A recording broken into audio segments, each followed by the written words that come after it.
Samantha Benji. To start things off, let's look at events that are happening this week. To start the new month off, Tuesday, February 1st, boys varsity basketball plays at La Cueva at 7 p.m. Also at 7, girls varsity basketball plays at home against La Cueva. Don't miss these rivalry games.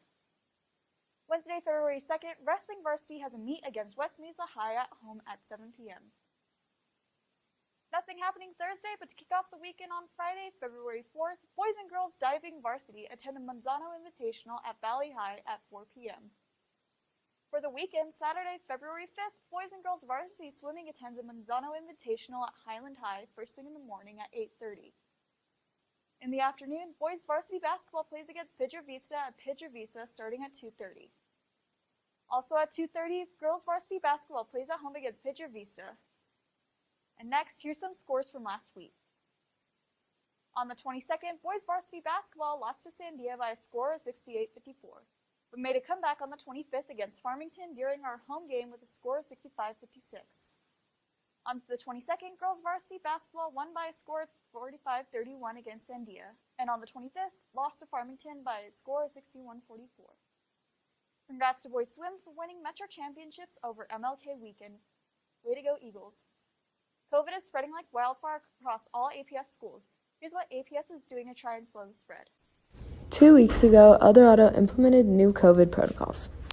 APS has a protocol when you reach certain numbers. Obviously, we reached our 5% threshold, so a team of people from APS came in and we sat down and we talked about things that we could do to help mitigate the spread of COVID.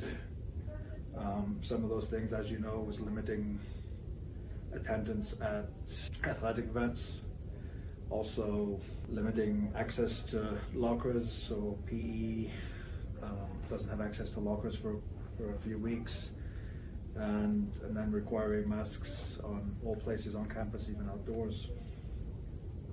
So 5% is approximately 93 students at El Dorado.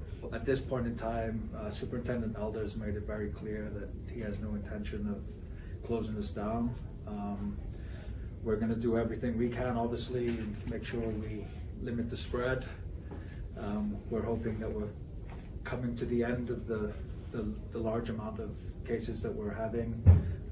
Even today, we're lower than we have been for quite a while, so hopefully that's a trend that's going to continue. We want to keep everybody in school.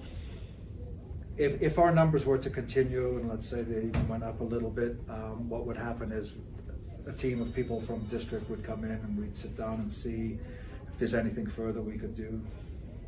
We could further do to help, again, mitigate the spread, which could be like flows through hallways and one-way traffic and things of that nature. And obviously we don't want to go online. We all want to be here. It's a very lonely place when nobody's around.